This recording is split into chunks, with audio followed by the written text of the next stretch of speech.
Hey, what's up, Plus Ultra fam? It's me, Plus Ultraman, and today we're going to further explore a timeline where Piccolo's iconic and character-defining change of heart came almost a decade earlier than in canon.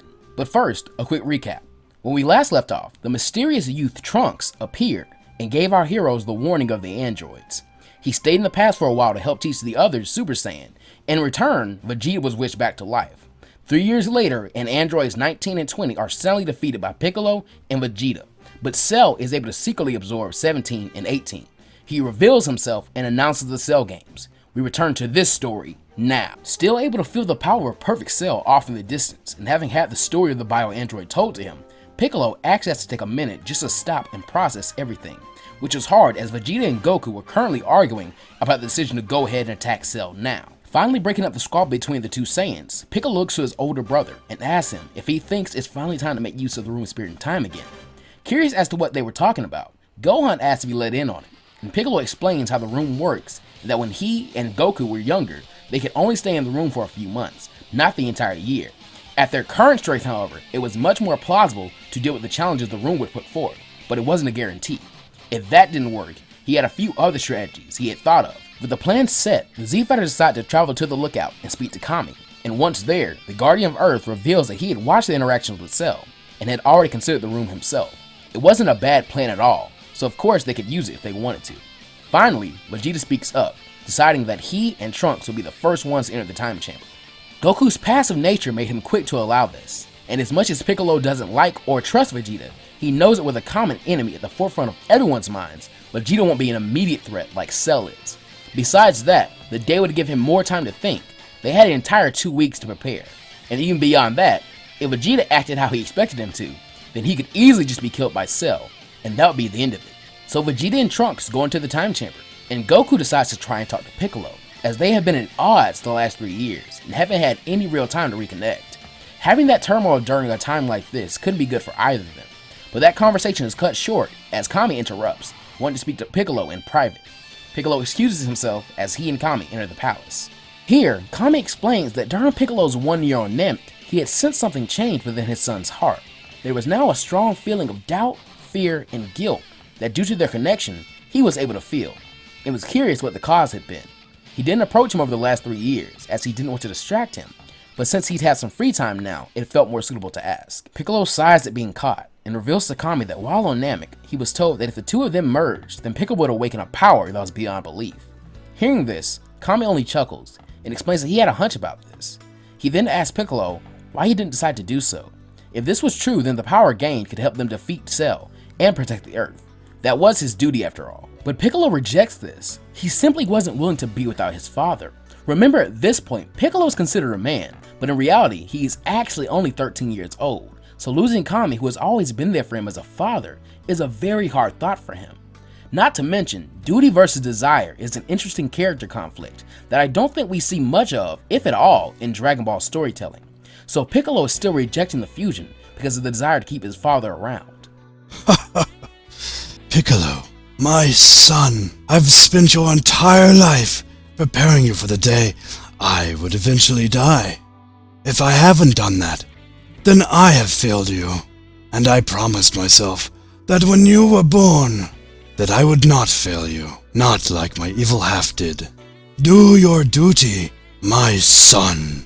An hour or so later, that was filled with quiet debate, and Piccolo had been consoled and convinced to do his duty for his home and the other people he cared about.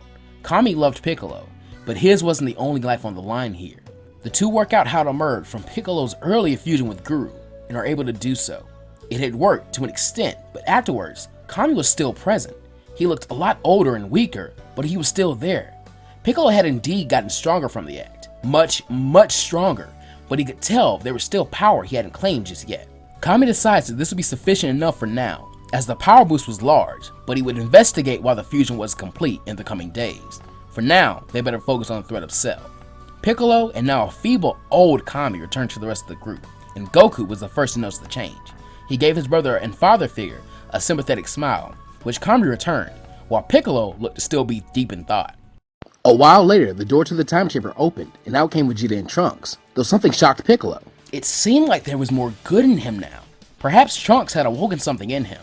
Now, scaling-wise, This Vegeta and Trunks were actually stronger than Vegeta and Trunks in the canon timeline, due to feeling Perfect Cell's power, so they've been training to surpass that. But just as Piccolo had expected him to, Vegeta gloated and warned Goku that after he finished killing Cell, he'd be back to finish him off. He then blasted off towards where he could sense Cell's power, Trunks not far behind him, trying to get him to go back and rethink the current plan. But this worked to little avail. Goku and Gohan prepared to follow and get Vegeta to wait, but Piccolo stops him, saying it was definitely useless to convince Vegeta of anything. If he fought Cell now, there were two possible outcomes. Either he won and would return to defeat Goku, in which case Goku needed to do his training now, or he would lose to Cell, which will allow them to gauge the full extent of the monster's power. Goku argued against this cold, logical approach, but Piccolo wasn't having it.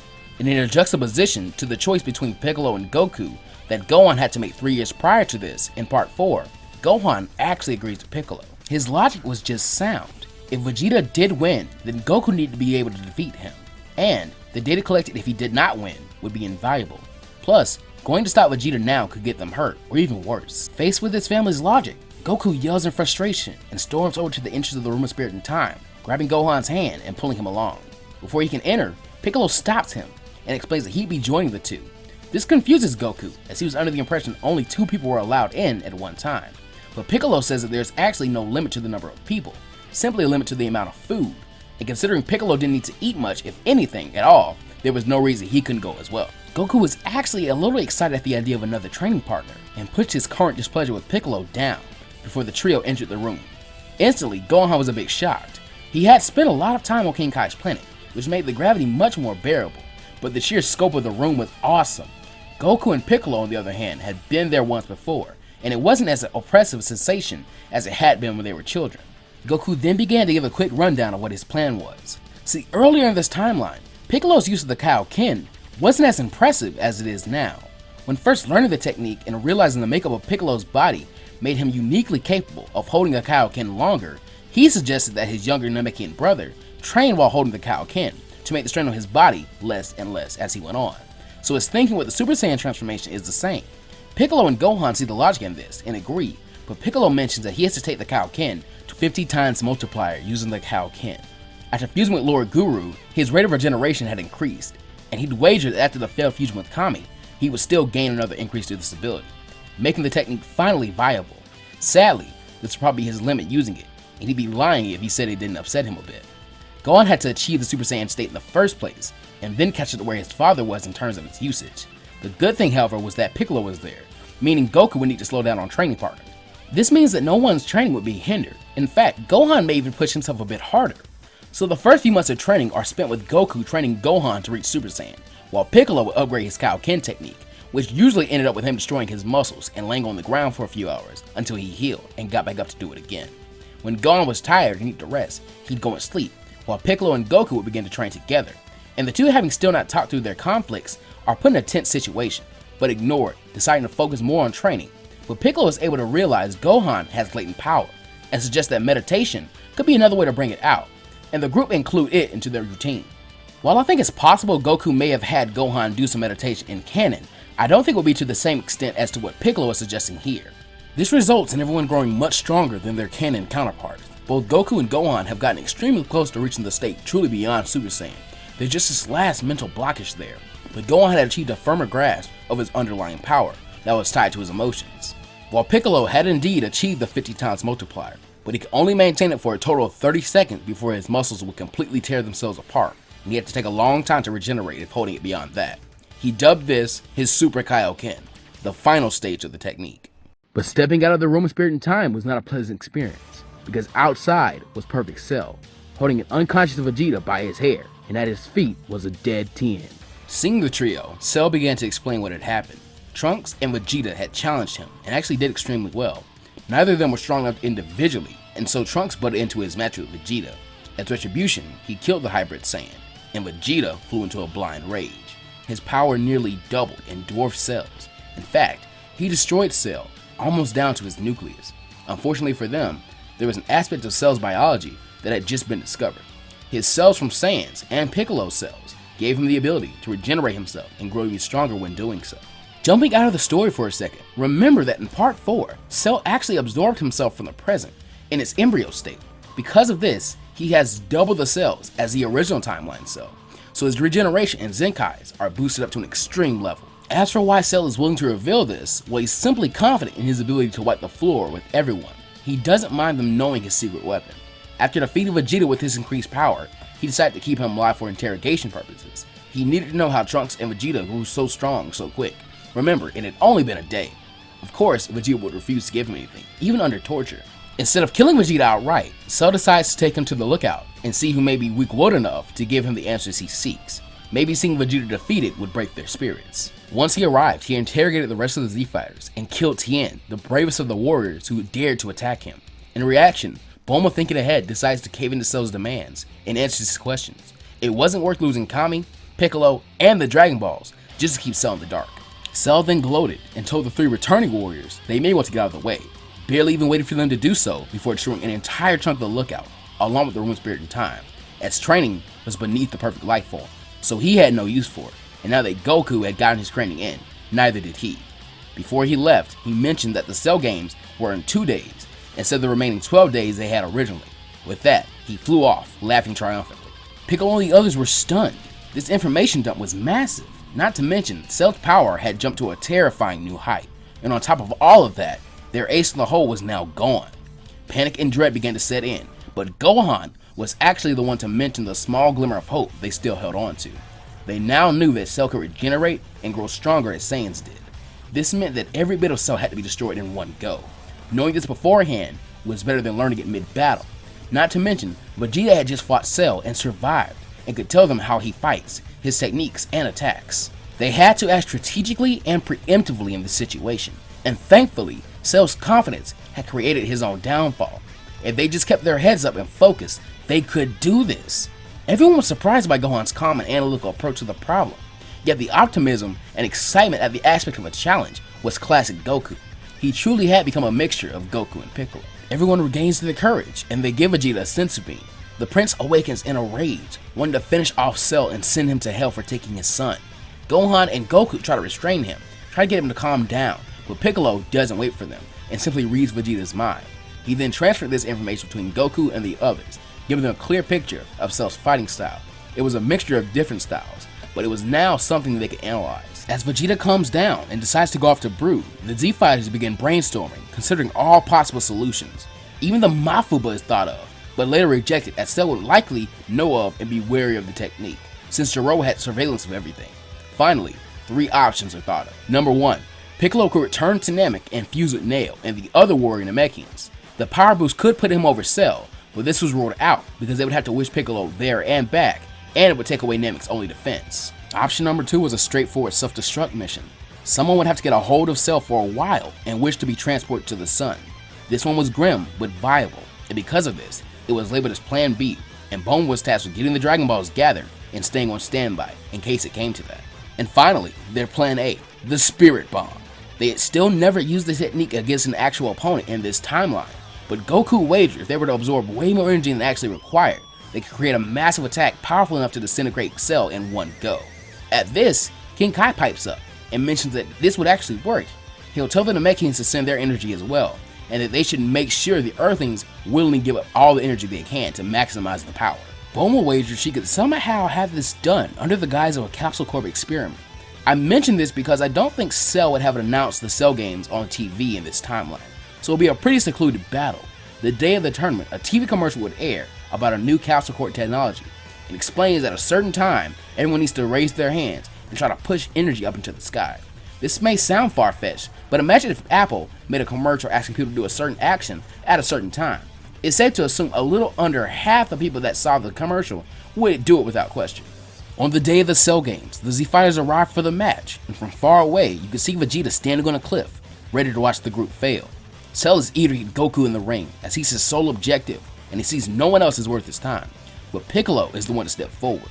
If the Earth was going to be destroyed, then he wasn't going down without a fight. In reality, he just needed to buy time. He communicates with Goku and the others via telepathy, and tells them that the plan is a go. Piccolo holds Cell's attention on him while Goku tries to inconspicuously raise his hands to the air without Cell noticing, while Yamcha stands in front of him, hoping it wouldn't be too obvious. Cell laughs but decides to humor Piccolo, and meanwhile, the Namekian powers up to a Kaioken times 20. It was an easy level of the technique for him to hold at this point, and besides, he wasn't really trying to beat Cell, but distract him. The two Green Warriors face off, the power gap between them still extremely wide, but Piccolo instantly starts to fight off strategically, using moves he'd only rarely or even never used, like a combo with the Solar Flare Kienzan that split Cell in half, but the android regenerated almost too fast for anyone to see. He tried to gang up on Cell with multiform clones, paralyzing beams from his antennae and the after image, but nothing worked. There was even a moment where he impeded Cell's attacks by using magnet materialization. Cell would take a step and something would form under his foot, tripping him up and putting him into another flurry of attacks from Piccolo. Finally, Cell grows sick of cheap tricks and pot shots and begins to fight Piccolo a lot more seriously, making the measly power up from the Kaioken worthless. Knowing he is out of options, Piccolo finally powers up to the Super Kaioken and charges Cell, but the fight is stopped when Goku calls an end to it. Piccolo looks at him as if he was crazy, but Goku communicates via telepathy and says they should tag out. Piccolo could just take the energy he's gathered so far and charge it the rest of the way. Remember, in part 2, Piccolo also learned the Spirit Bomb from King Kai. Piccolo agrees, stepping out of the ring. So far, he had bought a total of 47 seconds, and using the Super Kaioken wouldn't extend that too much further. It'd probably just end in his own death. Goku smiles and offers him a fist bump. Piccolo could tell this was the way to transfer the energy, and returns it, but the transfer was taking a long time, and made this look very awkward. So to distract from this, the youngest Z fighter of all stepped into the ring, challenging Cell. The plan had already deviated, but no one expected this. Gohan ignored the orders to get out of the ring from both Cell and the Z fighters, instantly powering up all the way to his max and fixing Cell with a steely gaze. He wasn't going out without a fight either, especially not to some 2-bit copycat. He rushed Cell, and instantly it became clear that Gohan still lacks some refinement in his training, as well as the power gap. Every now and then, he dodged the odd attack from studying Cell's fighting style, but this was extremely rare. His saving grace was that Gohan was being a smartass and throwing Cell off his rhythm. He continued to egg him on and taunt him, claims that he wasn't perfect, or that his perfection came from others, meaning he was only a fraction of perfection. This continued to gnaw at the bio-android's patience. Gohan was being beaten down harshly, but he was buying time. In fact, Piccolo and Goku had been smart enough to capitalize on the extra time and charge the Spirit Bomb as a team, cutting the time needed to gather the energy in half. Piccolo and Goku tried to coach Gohan on telepathically, trying to encourage him to grasp the power beyond Super Saiyan, but the boy just couldn't. He had to survive for only 103 seconds, and so far, he was close. Thankfully, Frieza's cells, and yes, Cell from the third timeline would still have cells from Frieza and King Cold, gave Cell a small inclination towards torturing his opponents, especially when angry. Gohan capitalized on this and sacrificed himself for the sake of the Spirit Bomb. Conveniently, 103 seconds later, Cell prepares to do away with the smart-mouthed 9-year-old, but he is stopped when Piccolo appears behind him, wrapping his arms around his body dozens of times until he is rendered completely immobile. The Namekian smiles down at Gohan and tells him he did well, as Krillin and Yamcha appear and get the boy to safety. In the sky, Goku currently held a massive spear of heavy and potent energy. The commercial had done wonders, as well as energy from all the Z fighters and Planet Namek. Piccolo had fully intended to hold Cell down and be consumed by the attack with him, but to his shock, Cell began to laugh ominously. Then, horrifying everyone, the biomechanical menace yelled out, Kaioken. His body burning with red energy, he easily broke out of the intensely tight hold of Piccolo, destroying his arms and kicking him away as he looked up at the shocked Goku, who tried to release the energy towards him but couldn't do so before a massive energy blast disintegrated him. Despair and heartbreak was all anyone felt as they looked up to see their savior and the weapon of their salvation both gone. But in the mind of Piccolo, his older brother's voice weakly said one word, Gohan, and he then felt the warmth of the Spirit Bomb flow through him. Goku had transferred the energy to him through the last bits of his life force. Some of the power was lost, but not so much that the power wouldn't still work to kill Cell. Piccolo looked around frantically as his arms regenerated, trying to find his injured nephew, but looked up to see that Cell was flying towards him. The humans tried to protect the kid, but they're easily swiped away by Cell, leaving only Gohan, exhausted and beaten down, just barely able to float on his own. He stared down his father's killer defiantly as he charged with an attack barely inches from his face. But then, a power burst to life at the last moment, and Vegeta swooped in, kicking Gohan out of the way and to the ground, where Piccolo was able to catch him. The attack tore through Vegeta easily, and the prince fell as well, right next to Piccolo and Gohan. Cell simply scoffed and rose further into the air. He was done with the earth. He began to charge up his solar Kamehameha to do away with it. Gohan, as hurt as he was, tried to help Vegeta with his wounds, but the prince was fading fast. He pleaded to know why Vegeta relented in his final moments. The Prince of Saiyans, as prideful as ever, spoke his final words. Cell had already taken one of the Saiyans that would carry the race into the future. He couldn't be allowed to have the other. He died soon after. Gohan began to cry. He was still a child after all. All their training, all their planning, all their hoping had amounted to absolutely nothing in the end. But then, he felt a familiar presence, one he'd known his entire life, but somehow it was different, warmer, bigger, as if backed by more than one person. It was Piccolo. The Namekian took hold of Gohan's hand. Gohan, your father wanted you to be the one to finish this fight! Let's not let him down! He raised it up and began to channel the energy of the Spirit Bomb into him, the massive spear reforming above them and blocking Cell's view of the two. Piccolo wasn't done though, and yelled out, Super Kaioken, flooding the spear with almost every last drop of ki he had, leaving him just enough for him not to die. Gohan felt the weight of his father's, Piccolo's, and everyone's hopes placed on his shoulders. Even Vegeta had given his energy at some point. He refused to buckle under it. Cell had had enough. Completely enraged, he released his blast with double the power he had originally meant to put into it, directly at Gohan. The young warrior, however, roared out and charged forward into the air with the massive spear of energy held above his head. The Spirit Bomb and Kamehameha clashed for only a second before it became clear that Cell would win this battle. But instead of despairing, Gohan began to think. He thought about letting everyone down. He thought about Cell moving on to kill more innocent people around the galaxy. He thought about his family dying at the monster's hands. And he thought about his father's sacrifice being for nothing. And finally, something snapped. He roared out with rage never before seen. The Spirit Bomb was flooded with even more power and quickly began to consume Cell's being. The android panicked, but even activating the Kaioken did nothing to hinder Gohan's progress. It didn't take long before Gohan reached Cell, blowing him away with the Force.